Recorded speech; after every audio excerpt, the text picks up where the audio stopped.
Assalamualaikum warahmatullahi wabarakatuh. Rekan-rekan mahasiswa sekalian, kita berjumpa lagi pada pertemuan mata kuliah Pendidikan Pancasila. Kali ini materinya mengenai Pancasila sebagai dasar pengembangan ilmu pengetahuan untuk sesi yang kedua. Baik, saya akan coba share screen.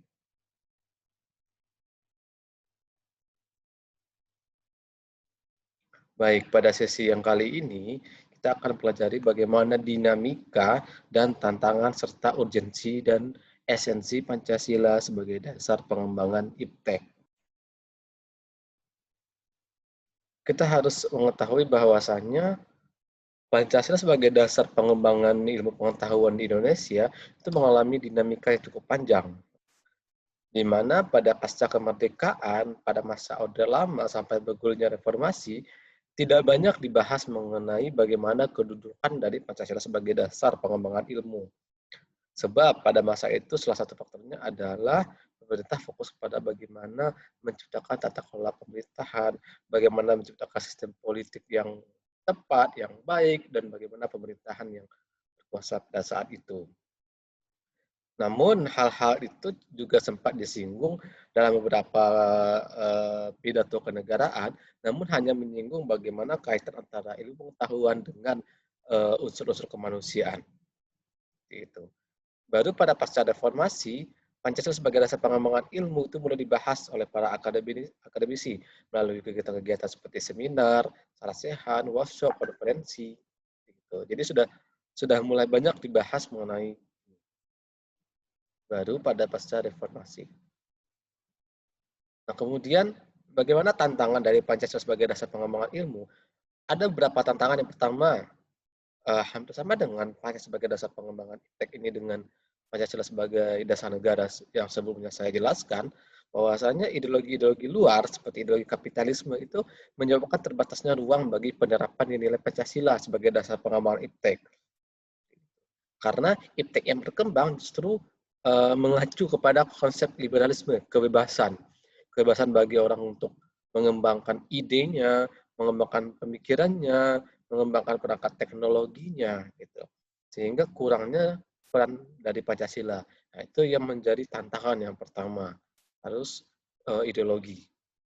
Yang kedua harus globalisasi, di mana perubahannya secara cepat dan menyeluruh itu telah menyebabkan lemahnya daya saing bangsa gitu. Karena keterbukaan yang dilahirkan oleh globalisasi telah memicu semangat kebangkitan, semangat perjuangan dari tiap-tiap negara untuk meningkatkan kompetensinya, meningkatkan kapabilitasnya, salah satunya di bidang pengetahuan dan teknologi. Apa dampaknya dalam hal pengembangan iptek sekarang ini? Indonesia hanya berperan sebagai konsumen. Kita hanya penikmat, kita hanya penerima dari konsep-konsep dan ide-ide yang telah dicurahkan oleh orang luar. Gitu.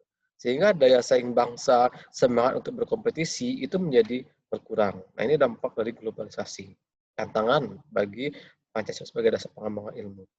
Yang ketiga, masih berkaitan dengan yang nomor 2 tadi, ketika kita sudah menjadi penikmat dari produk-produk luar, maka yang muncul adalah sikap konsumerisme. Akibatnya adalah Indonesia menjadi pasar utama, menjadi pasar utama bagi produk-produk dan teknologi dari negara-negara maju. Yang keempat, perilaku pragmatisme yang mulai mewarnai kehidupan sebagai masyarakat Indonesia. Perilaku yang memang berorientasi kepada profitable, perilaku yang memang berorientasi kepada hal-hal yang menguntungkan pribadi saja tanpa memperhatikan orang lain. Nah, jadi ini adalah tantangan-tantangan dari Pancasila sebagai pengembangan ilmu. Mungkin masih ada tantangan-tantangan lain yang bisa nanti Anda temukan pada materi-materi yang Anda dapatkan pada sumber bacaan lainnya. Kemudian kita bicara mengenai esensi. Apa sih inti, apa sih hakikat dari sila-sila Pancasila terhadap Pancasila sebagai dasar pengembangan ilmu itu? Pada sila pertama, itu memberikan kesadaran kepada kita bahwasannya hidup ini adalah seperti menempuh sebuah jalan, menempuh sebuah ujian, di mana ketika ada ujian itu ada hasil. Hasilnya lah yang akan kita nikmati di hari akhir. Seperti itu. Jadi, itu memberikan kesadaran. Gitu. Oleh karena itu, tentu kita akan berpikir bagaimana caranya agar menghasilkan atau mendapatkan nilai ujian yang bagus. Gitu. Yang kedua, sila kedua. Ini yang memberikan hakikatnya adalah bagaimana asas kemanusiaan Dan humanisme itu menghendaki agar perlakuan terhadap manusia itu sesuai kodratnya. Artinya dengan sila kemanusiaan, maka kita harus memanusiakan manusia, kata orang. Kita harus menyetarakan martabat orang lain. Kita harus menghargai orang lain. Nah, itu pentingnya ilmu pengetahuan teknologi. Artinya ketika manusia sudah menjadi subjek dari iptek itu, nah jangan lagi kita menjadikan manusia sebagai objek. Nah, itu yang mungkin beberapa pengetahuan, beberapa teknologi dari luar itu tidak sesuai dengan nilai kemanusiaan yang ada di Indonesia. Pada sila ketiga, itu sebagai landasan esensial dalam menjaga keutuhan NKRI. Nah, jadi pengembangan iptek juga berhubungan dengan masalah keutuhan bangsa, masalah persatuan bangsa. Itu. Ketika iptek berkembang itu mendapat penolakan dari sebagian dan sebagian lainnya menerima, maka yang muncul adalah disintegrasi atau perpecahan. Kemudian pada sila keempat, ini hakikatnya adalah bagaimana pembentukan Indonesia adalah oleh dan untuk rakyat Indonesia. Jadi karena ada konsep oleh dan untuk rakyat Indonesia itu, maka setiap warga negara itu memiliki hak dan kewajiban yang sama kepada negara. Kemudian pada sila kelima, hakikatnya adalah bagaimana menginginkan para ilmuwan dalam pengembangan ipteknya agar memperhatikan nilai kesejahteraan, memperhatikan kesejahteraan warga, memperhatikan masyarakat setempat, sehingga tidak hanya berorientasi kepada keuntungan semata. Itu pada sila yang kelima. Kemudian urgensi. Nah, ini juga penting nih. Pentingnya. Mengapa pengembangan iptek itu menjadi urgent? Menjadi sesuatu yang harus dilaksanakan. Yang pertama, kondisi sekarang adalah bagaimana perkembangan iptek yang western oriented.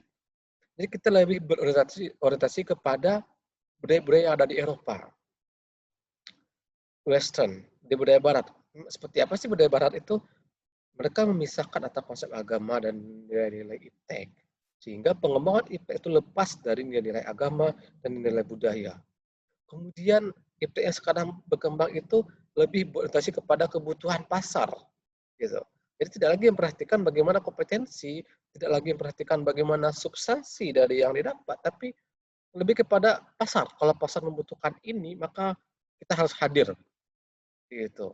Ketika satu wilayah membutuhkan misalnya semen, maka kita bangun pabriknya tanpa memperhatikan kondisi masyarakatnya, tanpa memperhatikan lingkungannya.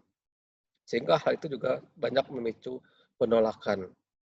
Atau di perguruan tinggi misalnya, dibuka jurusan-jurusan atau di prodi yang memang sesuai dengan kebutuhan pasar, mereka langsung menyerap kebutuhan pasar, sehingga terkadang nilai budaya, akhlak itu terabaikan. Gitu. Yang ketiga, perkembangan iptek yang scientist oriented. Nah, jadi jika yang nomor 2 itu berorientasi kepada ekonomi, maka yang ketiga ini berorientasi kepada kebutuhan si saintis tadi. Mereka hanya menjadikan pengembangan iptek itu hanya sebagai upaya untuk memenuhi kebutuhan saja, memenuhi hasratnya dalam mengembangkan iptek tadi. Sehingga mengabaikan nilai lain, mengabaikan nilai agama, mengabaikan nilai budaya. Jadi apa kehendak si ilmuwan tadi, apa kehendak si pencipta teknologi, ya itulah yang diikuti. Gitu. Tentu hal-hal seperti itu tidak semuanya akan sesuai dengan nilai-nilai Pancasila. Baik, itu adalah esensi dan urgensi dari pentingnya pendidikan Pancasila sebagai dasar pengembangan ilmu pengetahuan dan teknologi di Indonesia. Memang tidak terlalu banyak materinya pada bagian ini, namun realita di lapangan kondisinya itu sangat banyak terjadi.